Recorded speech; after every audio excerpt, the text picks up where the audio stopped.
തീർന്നു, ക്യാഷ് തീർന്നപ്പോൾ പോന്നു, അടിപൊളിയായിരുന്നു. അതെ ഗോവ, അയ്യോ ഒന്നും പറയാനുള്ളൂ. ഗോവ എന്ന് വെച്ചിട്ടുണ്ടെങ്കിലേ വേറൊരു, അയ്യോ അത് പറഞ്ഞറിയിക്കാൻ പറ്റില്ല ഗോവയിലത്തെ സുഖം.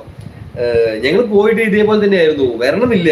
പക്ഷെ ഇവിടുത്തെ വർക്കുകളും കാര്യങ്ങളും പ്രശ്നങ്ങളും ഒക്കെ ആലോചിച്ചുകൊണ്ട് വരാതിരിക്കാൻ പറ്റില്ല. ഇവിടെ വന്നില്ലെങ്കിൽ നമ്മുടെ ജീവിതം മുട്ടിപ്പൂ എന്ന് പറഞ്ഞിട്ട് വന്നത്. സത്യം പറഞ്ഞാൽ ഗോവയിൽ പോയിട്ട് 2 സ്ഥലം വാങ്ങിച്ചിട്ട് അവിടെ ഒരു ചെറിയൊരു കുടില് കെട്ടിയിട്ടാണെങ്കിലും ഒരു എന്താ പറയാ, നമുക്ക് പോകുന്ന വെക്കേഷൻ അടിച്ചു പൊളിക്കാനായിട്ട് ഒരു കുടിലെങ്കിലും കെട്ടി വെക്കണം എന്ന് നല്ല ആഗ്രഹം കൊണ്ടിട്ട് ഗോവയിൽ. എന്താ പറയാ, ഗോവയിൽ എവിടെയെങ്കിലും ഏതെങ്കിലും ഒരു കോണിൽ 2 സെന്റ് സ്ഥലം കിട്ടിയാൽ മതി. തീർച്ചയായിട്ടും എന്തെങ്കിലും കാശുള്ള ടൈമിൽ ഞാൻ ഗോവയിൽ പോയിട്ട് 2 സെന്റ് സ്ഥലം വാങ്ങുന്ന ഒരു ഉറപ്പാണ്.